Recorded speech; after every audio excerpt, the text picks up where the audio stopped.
রক্তাক্ত জুলাইয়ের ৩৫ তারিখ গুলি, টিয়ারশেল, সাউন্ড গ্রেনেডের মুহুর্মুহু শব্দে রাজধানী ঢাকা পরিণত হয় আতঙ্কের জনপদে। এত রক্ত, এত মৃত্যুর মিছিল স্বাধীন বাংলাদেশ এর আগে দেখেনি।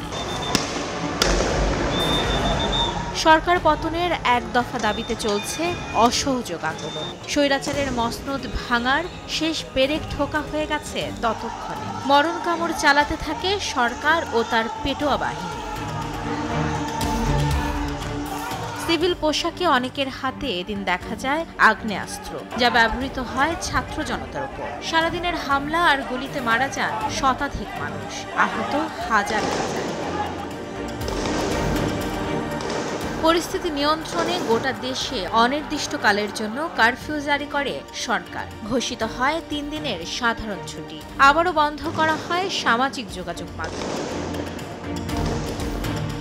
এদিকে বৈষম্য বিরোধী ছাত্র আন্দোলনের ডাকা অসহযোগ আন্দোলনে একাত্মতা প্রকাশ করে নেতাকর্মীদের রাজপথে নেমে আসার আহ্বান জানান বিএনপি মহাসচিব। বিএনপি অঙ্গ সহযোগী সংগঠনের সমস্ত নেতাকর্মী, সমর্থক, শুভরাজ্যদের প্রতি রাজপথে নেমে এসে জনতার সঙ্গে একাত্ম হয়ে গণহত্যাকারী স্বৈরাচারী সরকারের পতন ত্বরান্বিত করতে অসহযোগ আন্দোলন সফল করার আহ্বান জানাচ্ছে। যার বিপরীতে রাজপথের সকলকে জঙ্গি সন্ত্রাসী উল্লেখ করে তাদের নির্মূল না করা পর্যন্ত মাঠে থাকার ঘোষণা দেন আওয়ামী লীগের কেন্দ্রীয় নেতারা। আমাদের শেষ রক্তবিন্দু থাকতে সন্ত্রাস ও নৈরাজ্য সৃষ্টিকারীদের আস্ফালন আমরা সহ্য করব না। এদিন সশস্ত্র বাহিনীকে ছাত্র জনতার মুখোমুখি না দাঁড়ানোর আহ্বান জানায় সেনাবাহিনীর সাবেক কর্মকর্তারা।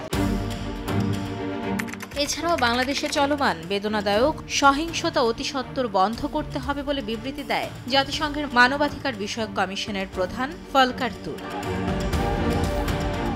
এদিকে মার্চ টু ঢাকা কর্মসূচির তারিখ পরিবর্তন করে ৬ আগস্টের পরিবর্তে পরদিন ৫ আগস্ট কর্মসূচি পালনের ঘোষণা দেন সমন্বয়ক আসিফ মাহমুদ। সারা দেশ থেকে আন্দোলনকারীদের ঢাকায় আসার আহ্বান জানানো হয়। জরুরি সিদ্ধান্ত মোতাবেক আমাদের যে ৬ তারিখের যে লং মার্চ টু ঢাকা কর্মসূচি ছিল সেটাকে আমরা একদিন এগিয়ে নিয়ে এসেছি। বলা চলে চূড়ান্ত বিজয়ের টার্নিং পয়েন্ট ছিল এই একদিন আগে মার্চ টু ঢাকার ঘোষণার কর্মসূচি। মাইমুনা হায়দার চৌধুরী, সময় সংবাদ, ঢাকা।